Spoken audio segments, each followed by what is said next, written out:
common findings that we see when someone is having a heart attack.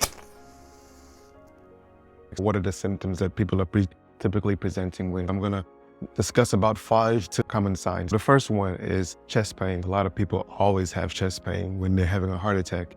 If you can imagine, when someone is having a heart attack, they're getting decreased blood flow to that artery, and that artery feeds the heart. And if there's not enough blood, there's not enough oxygen and nutrients, and they can present with chest pain. Typically, the chest pain is here and it moves to the shoulder.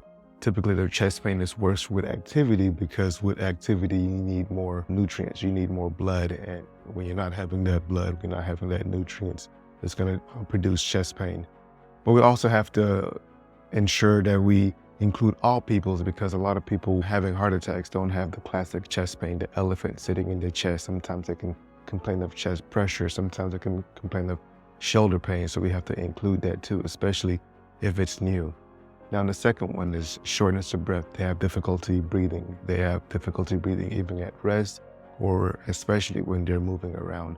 Once again, that artery is blocked. It previously was providing oxygen to the body. When you're exerting yourself, you need more blood, so you're gonna have more discomfort. So you may have a 1 to 3 out of 10 pain at rest, and then when you try to move or you try to do something, that pain becomes significant, anywhere upwards to 7, 8, 9, or 10 out of 10. The elephant on the chest. What are other symptoms? Sometimes they'll complain of nausea and vomiting and the sensation of needing to throw up. Sometimes they'll complain of diaphoresis, which means sweating. All of this is going on. They're anxious about what's going on. They're unsure of what's going on. A lot of sweating can be associated with it. What else? The interesting thing is that some people present with some of the craziest presentations. Sometimes they'll think they're having the flu. Sometimes they think they were just having palpitations or skip beats. We want to do our due diligence and listen to all of the symptoms that someone is presenting with, especially if they have risk factors for it, such as high blood pressure or strong family history.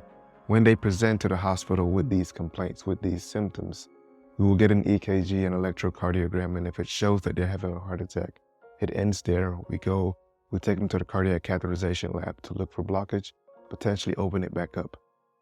If we need more testing, we can always get cardiac enzymes such as troponins. Some individuals, if their pain has resolved, we can consider doing a stress test, sometimes getting an echocardiogram to look for what is known as wall motion abnormalities.